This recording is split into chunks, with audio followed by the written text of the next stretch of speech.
Pratik Gupta is with us, CEO and co-head at Kotak Institutional Equities. Pratik, good morning. Good to have you with us here. As of last Friday's close, Nifty is India's the best performing large Asian market from the Trump Liberation Day tariff announcements from the close of 2nd of April. We've crept back into the positive territory, YTD. We just played out sound bites of Ramdev Agarwal, who was telling us that in his interaction with foreigners, what he's hearing is that, global mutual funds, foreign investors, etc., are underweight the US and the positive Europe and India. I mean, that's the feedback that he got. What are you picking up just in terms of foreign investor sentiment and from a flows perspective? Because last 8 days, there's some 32,000 crores worth of foreign money which has come in. Good morning, Prashant. Yes, I would agree with that assessment broadly that foreigners are definitely, especially the non-US investors, the Europeans in particular, for example, they're looking at India or looking to firstly get out of the US, trim their holdings in the US. And some of that money is finding its way back into markets like India. And even globally from the US, we are seeing some increasing interest from asset allocators to investing in emerging market funds. The number of inquiries has gone up. The passive funds have seen big flows coming into EMs, and India is benefiting as a part of that. Within that, when we speak to our clients globally, we are seeing that a lot of folks were seeing India as sort of the least bad emerging market, meaning that there were issues with other markets, especially China in particular, where despite the cheaper valuations over there, a lot of folks are still worried about the long-term implications of the trade war. Even before the trade war, China was going through a pretty severe slowdown. And now you have the trade war, and who knows how that thing pans out. So despite the cheaper valuations in China and despite the somewhat more expensive valuations in India, we had been through a bit of a market correction in February and even in March. So we had started seeing some interest coming back in. So to that extent, yes, we are an expensive market, but just given the lack of better alternatives, we were beginning to see some money coming back into India. Now, the one change which has happened last week is obviously this terrorist attack in Kashmir, and we don't know how that pans out, how badly it escalates.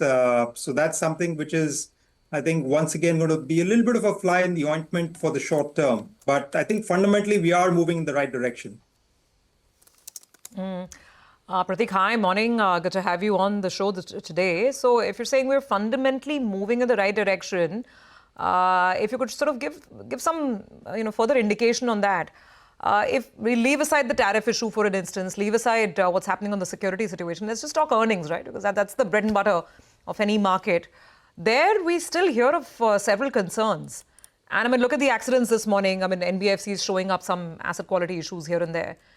On earnings, what are you penciling in? Because the big worry is that we're not out of the woods as yet, and whether we are going to be seeing more downgrades for FY26 as the year progresses.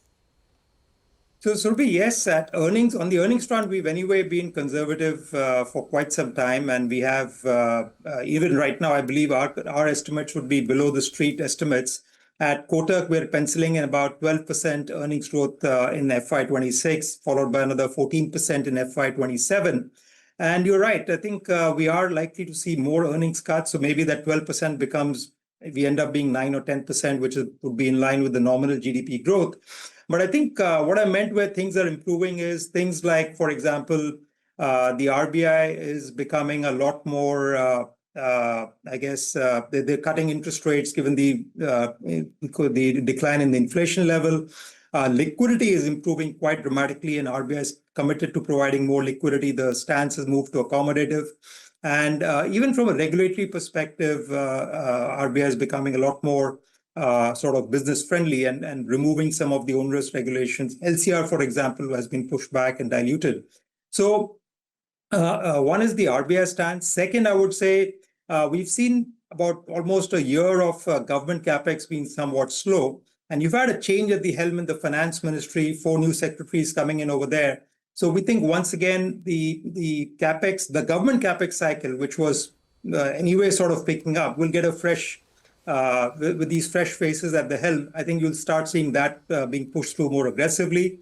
On the currency front and trade war front, Scott Bessent, the U.S. Treasury Secretary, said last week that India and the U.S. are quite close to signing a trade deal. Now, we remain skeptical as to what will be the contours of this trade deal, given that farm products or even 100% retail, 100% FTA and retail is going to be quite difficult for India to agree to.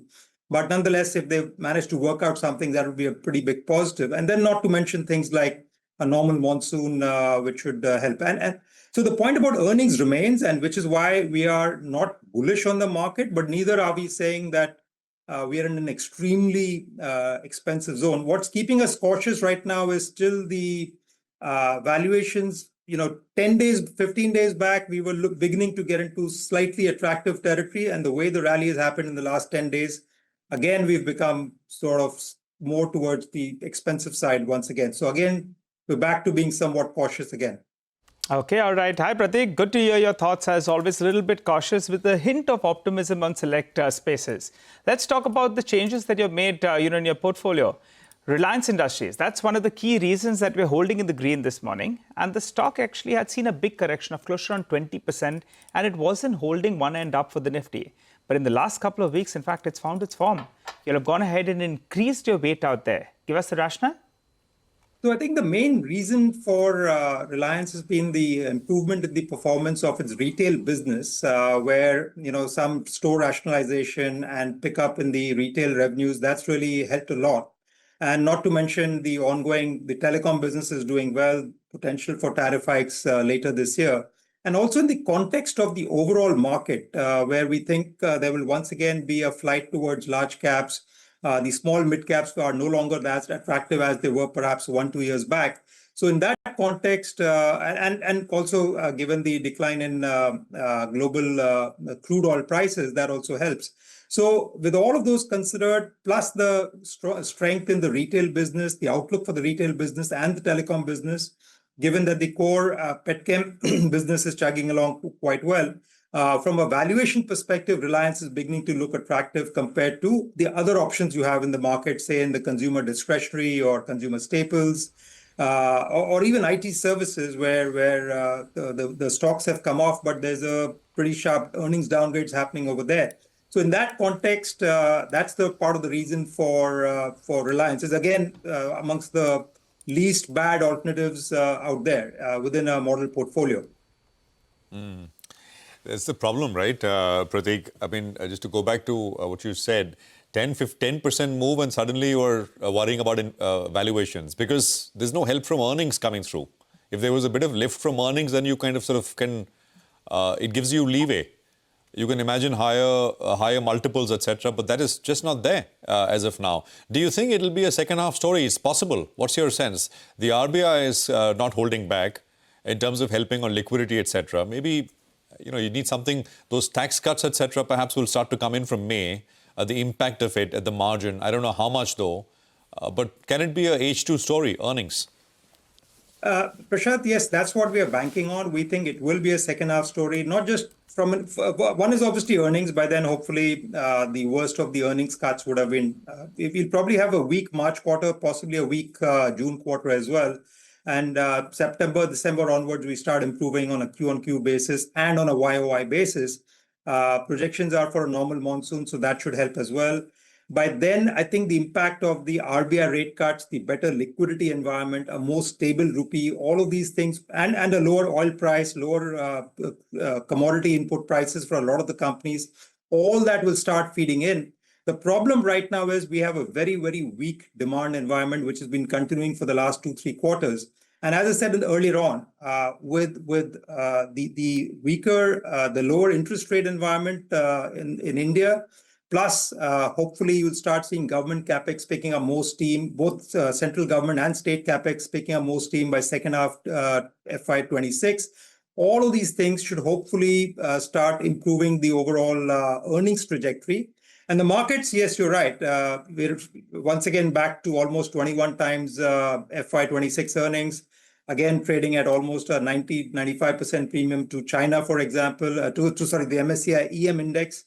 So again, we're back in expensive territory. Most investors globally are sort of frustrated that they missed the boat in the last 2-3 weeks, just when they were sort of getting ready to deploy more capital. A little bit of money comes in and the market just runs away.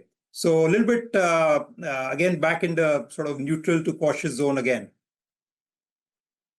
Yeah, all right. Thanks a lot, Pratik, for joining in. Good to hear your thoughts as always. Rational as always. Preferring the large caps. The markets may not be out of the woods, and maybe earnings could disappoint on the downside, but optimistic about the second half of the year.